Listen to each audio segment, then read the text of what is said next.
क्या आप शिव भक्त हैं? तो क्या आपने कभी सोचा शिव जी के सबसे वफादार साथी कौन थे?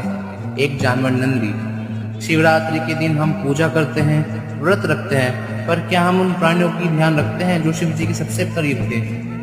नंदी। एक बैल शिव जी की सवारी और भक्त। वो सिर्फ एक जानवर नहीं, भक्ति के प्रतीक हैं, क्योंकि शिव दो लोकों के देवता हैं। या तो देवताओं के देवता हैं, पशुपति के रूप में पशुओं के देवता हैं। तो हमारा फर्ज बनता है हम किसी पशु को रोटी दें, पानी दें और थोड़ा प्यार भी, क्योंकि यही शिव की भक्ति है।